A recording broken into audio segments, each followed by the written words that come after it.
এককাল কান পাই গেলাম থামড়াইয়া। তোরে দুলাভাই জড়াইয়ে ধরে নাই, তুই বাসর রাইতে আমারে কও নাই, তুই সতী নারীর প্রতি, এই তোর সতী নারীর নমুনা। আবুল, কথাবার্তা একদম ঠিক করে কইও কিন্তু। দুলাভাই আমার আবেগে জড়াইয়ে ধরছে, আমি দুলাভাইকে ছাড়াইয়ে দিছি। এটা তুমি কি করলা? আমি তোমার বারবার না বলছি যে কোনো ঝামেলা জড়াবা না তুমি, আর তুমি কি না আবুল দুলাভাইয়ের কাছে বড় দুলাভাইয়ের সব কথা কয়ে দিলা। এই চুপ থাকো। দুলাভাই কি করছে তুমি জানো? তোমার আব্বার কাছে সে অর্ধেক সম্পত্তি চাইছে। সাথে থাকলে 7 বারে কোকা কোলা পনে 2 লিটার এখন 99 টাকা ও 2 লিটার 110 টাকা। তার কত বড় সাহস! এর জন্য আমি ভাবছি তার একটা শিক্ষা দেওয়া উচিত। এর জন্য আবুল রে তার পিছে লেলাই দিছি। তা আব্বা কি তার জমি লেখা দিছে নাকি বড় দুলাভাই সব জমি নিয়ে নিছে? হ্যাঁ, এই কারণেই তুমি বড় দুলাভাইরে তারা খাওয়াবা। ঘটনা কি? বড় দুলাভাইয়ের বেটি দেখা যায় অনেক টান। ঘটনা তো একটা আছে, সে যাই হোক, সে এই বাড়ির বড় জামাই, তার অধিকারটাই কিন্তু বেশি। আর শালী হিসেবে আমাদের সাথে একটু মস্কারা করতেই পারে। সেদিন নাহলে একটু ভুল করে ফেলাইছে, সেটা তো তুমি তারে বুঝাই করতে পারতা। তুমি কি করলা? তুমি তার কাছ থেকে টাকাও খাইলা, তার ক্ষতিও করলা। খারাপ তুমিও আছো, তুমিও অপরাধ করছো। উচিত ছিল তোমারে আবুলের তাড়া করানো। আবুল আমারে তারা করছিল, তাতে আমার কোনো কিছু আসে যায় না। দুলাভাই যেটা করছে এটা ঠিক করেনি।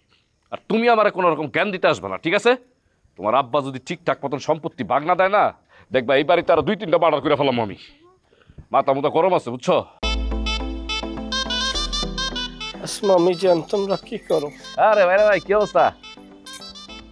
মনের অবস্থাটা খুবই খারাপ মিজান, বুঝছো? হ্যাঁ জানি তো। তোমার একটা কথা জিজ্ঞাসা দাদু, তুমি একাল দোয়াই আল্লাহ সত্য কথা কবা। বলো। বড় দুলাভাই যে আমার বউরে যে সময় জড়াই ধরছে, সময় আমার বউ কি আসলে কোনো অ্যাটেনশন দিছে, মানে কোনো হাসি দিছে, নাকি আপনি দুলাভাই এই অন্যায়টা করছে আর পক্ষ দিয়ে? খারাপ একটু মনে করে নি না, তোমার বউয়ের ভিতর কোনো খারাপ কিছু ছিল না। মিজান, তুমি যা কও বুঝছে কইও, সত্য কইতে আছো তো? আর সত্যি কইতেছি, তোমার বউ অনেক ভালো। সমস্যা হলো দুলাভাই। কি করবো বলছো? যদিও বড় দোষ নাই, তারপর মনটার বুঝাইতে পারি না। মনটা কয়েক বিষ খাইয়া ঘুমাই থাই। কি কয় না কয়? বিষ খায় আবার ঘুমায় কেমনে? ওরে খোদা, তুমি কি পরীক্ষা নাও আমার? এখন তোমার যা ইচ্ছে তুমি তা করো, আমি তোমার আর বাধা দেব না কোনো কামে। আর যা ইচ্ছা তা তো কইরা ফেলাইছি, এখন আর বাধা দিবা কেমনে? এত বড় একটা ঘটনা তুমি আমার কাছে গোপন করলা। বকুল, বড় দুলাভাইয়ের লোক তোমার কতদিনের সম্পর্ক? সি সি সি সি, কি সব বলতেছো? দুলাভাইয়ের সাথে আমার সম্পর্ক থাকবে কেন? থাকছামরি, আবার আমার লাগ মিথ্যে কথা কও। এককাল কান পাই গেলাম থামড়াইয়া। তোরে দুলাভাই জড়াইয়ে ধরে নাই, তুই বাসর রাইতে আমারে কও নাই, তুই সতী নারীর প্রতি, এই তোর সতী নারীর নমুনা। আবুল, কথাবার্তা একদম ঠিক করে কইও কিন্তু।